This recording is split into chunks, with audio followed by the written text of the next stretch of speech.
compagnie des grands moyens, c'est une structure bébé qui vient de se créer pour l'occasion. J'aurais pu la créer il y a 6 ans en écrivant mon premier solo, mais j'étais tout seul, donc ça se serait appelé Le Grand Moyen.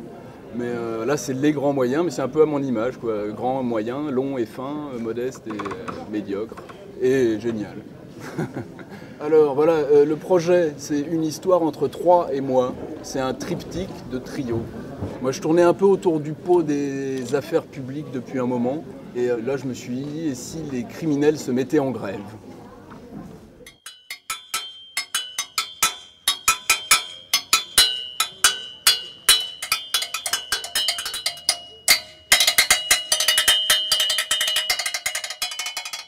Bordel de poème, bordel de poème.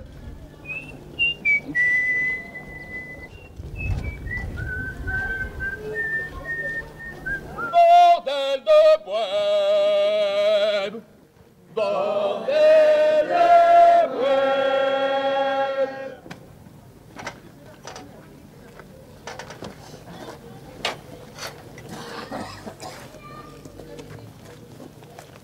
Soyons à l'écoute. Soyons à l'écoute.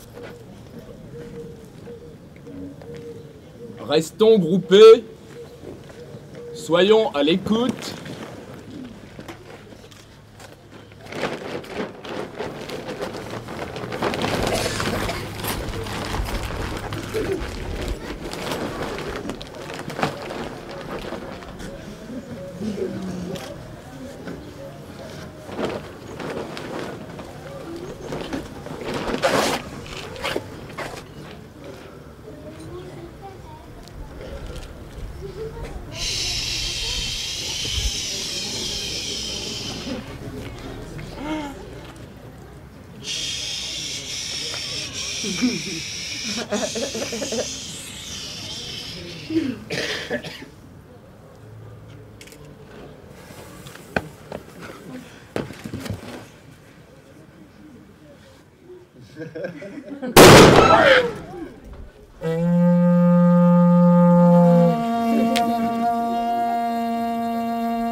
Nom, prénom, âge, profession. Pensez-vous que cela joue en votre faveur? Lieu de naissance, profession des parents. Êtes-vous né du bon côté? Êtes-vous né du bon côté? Êtes-vous né du bon... Qu'avez-vous fait quand tout a basculé? Pensez-vous ne pas? Pensez-vous ne pas être? Pensez-vous ne pas être responsable? Êtes-vous satisfait d'être perçu comme innocent? Bordel de boîte. Et si on arrêtait tout? C'est plus du boulot. On prend de plus en plus de risques, on touche de moins en moins. Si on arrêtait de criminaliser toutes les libertés? Si les prisons se vidaient? Si les étudiants voulaient louer les cellules des prisons? S'il y avait une université aux Baumettes? Et si j'avais pas oublié l'écharpe en bas, là, je serais pas obligé de redescendre.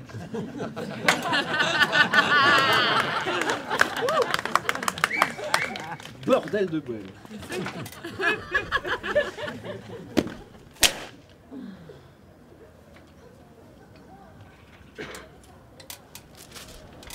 Dois-je préférer l'existence?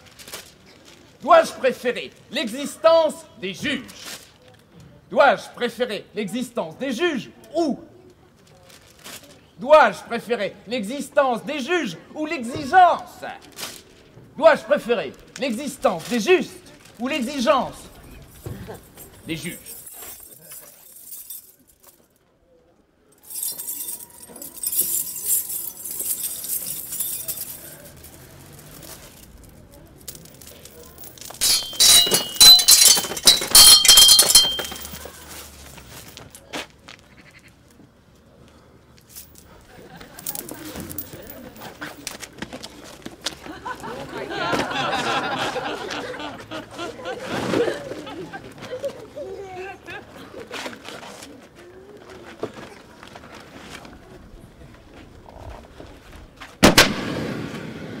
17 ans.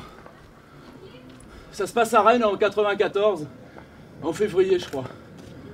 C'est un matin, je regarde la télé en prenant le petit-déj, c'est les infos régionales de midi. Et là je vois qu'il y a une manif énorme. Attention, tir tendu! Tu fais gaffe d'oublier personne derrière! Courir! Ça pique! Courir! La gorge! Courir! Le nez! Les tympans répondent plus. Boum! J'ai peur. Boum! Je pleure. D'accord, il y a les gaz, mais je pleure. Je crois que c'est à ce moment-là que j'ai pissé dans mon froc. Ça reste entre nous. Hein. Entre mous. J'ai vu la guerre dans ma ville.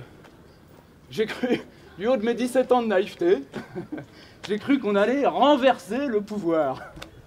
Quel con. Alors je sais qu'il tient bien maintenant. Hein. N'y a-t-il pas trop d'innocents en prison?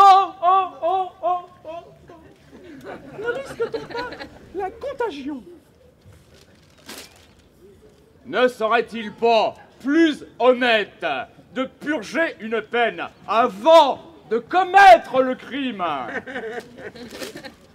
Peut-on rater mieux en essayant plus? Mieux vaut prévenir.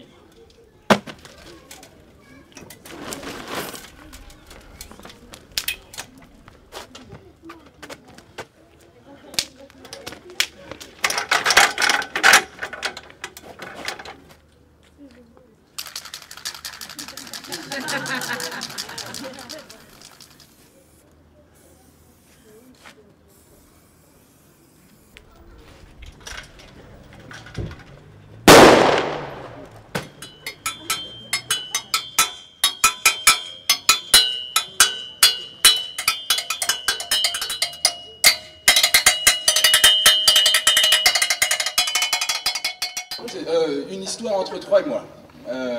Ça a commencé comme ça parce que je cherchais autour des affaires publiques et puis je suis tombé sur, je l'ai laissé derrière, vous pourrez venir le consulter. Il y a ma belle-sœur qui m'a offert un livre qui s'appelle Vauriens, voleurs et assassins, écrit par Raymond Hess, un magistrat des années 20, qui raconte en plus avec un langage succulent une grève du crime. Les assassins, les vauriens et les voleurs se réunissent.